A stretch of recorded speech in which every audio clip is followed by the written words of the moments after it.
E aí, hoje a gente vai mergulhar na história de uma raça de cachorro que é basicamente uma lenda viva. Um guardião ancestral, sabe?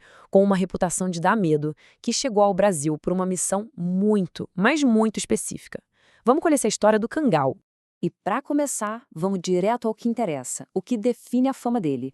É essa frase que todo mundo fala quando o assunto é o cangal. A gente está falando de uma força da natureza com uma capacidade física que, bom, coloca ele no topo. E foi exatamente essa força que o trouxe até o Brasil. Então, o nosso roteiro aqui vai ser o seguinte. Primeiro, vamos entender por que raios ele tem esse apelido de esmaga-lobos.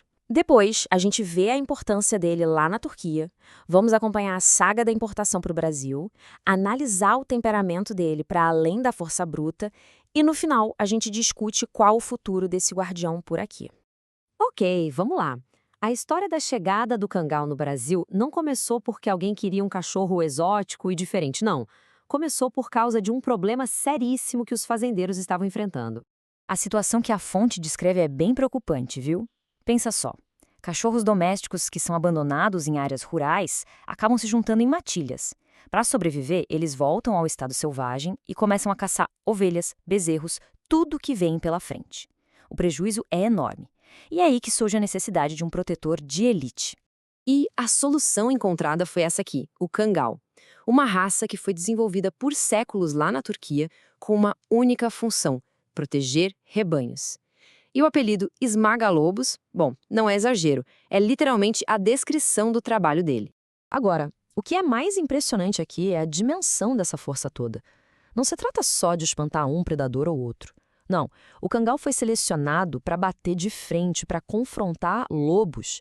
E mais do que isso, na terra natal dele, matilhas de cangais são usadas para proteger os rebanhos até de ursos. Isso dá uma boa ideia do nível de poder e de coragem que a gente está falando, né?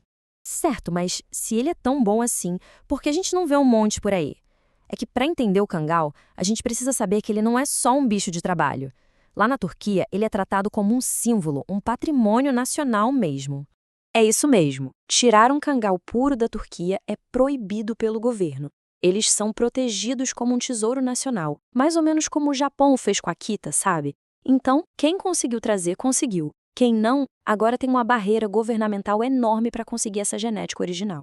E na prática, a fonte conta que eles não trabalham sozinhos, não. Os pastores turcos usam grupos de 5, 6 cangals para cuidar daqueles rebanhos imensos. Isso mostra uma coisa super importante. Apesar de serem absurdamente fortes sozinhos, eles são cães de matilha. Eles sabem cooperar para um objetivo em comum. É quase uma estratégia de defesa em grupo.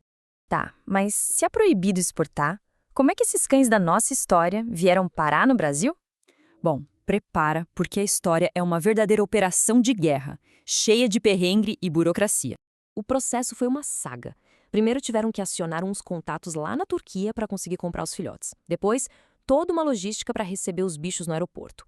Quando chegaram no Brasil, aí começou a complicação na alfândega com a Receita Federal, Ministério da Agricultura e, como se não bastasse, os filhotinhos ainda tiveram que ficar 40 dias de quarentena em São Paulo antes de irem para o destino final. E no final dessa odisseia toda, depois de cruzar o mundo e passar por tudo isso, qual era a idade dos filhotes quando finalmente foram liderados? Apenas 60 dias.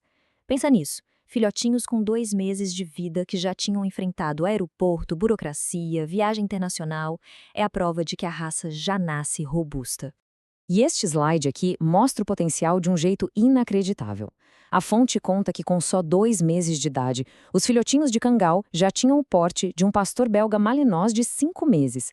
A taxa de crescimento é simplesmente impressionante. Um sinal bem claro do gigante que ele ia se tornar. Beleza, já entendemos que o cangal é forte pra caramba, mas força sem controle não serve pra nada, só é perigosa. Então agora vamos entender o software que roda por trás desse hardware todo, o temperamento e a função específica dele. E a fonte traz uma analogia que, olha, é perfeita. Pensa no Malinois como uma Ferrari, rápido, ágil, feito por impacto, para explosão. Já o cangal, ele é uma caminhonete 4x4. A questão não é velocidade, é força de tração, é resistência, é poder bruto para trabalho pesado. São ferramentas completamente diferentes para trabalhos diferentes. Mas e no dia a dia, como isso funciona? O comportamento do cângaro é fascinante. Eles demoram para amadurecer, sabe? O instinto de guarda só chega no auge lá pelos 2 anos de idade. Por terem esse instinto de matilha forte, eles geralmente convivem bem com outros cães se forem criados juntos desde pequenos. E são extremamente territorialistas, super alertas com qualquer coisa estranha se aproximando, tipo um carro ou uma moto. Então, com tudo isso em mente, qual o futuro desse guardião aqui no Brasil? A parte final da nossa análise vai explorar tanto o potencial imenso que ele tem, quanto a responsabilidade e os desafios que vêm junto com ele. E aqui tem uma ideia que é simplesmente sensacional. E se a gente usasse a habilidade do cangal em projetos de conservação? Imagina só, matilhas de cangais protegendo o gado de ataques de onça-pintada lá no Pantanal.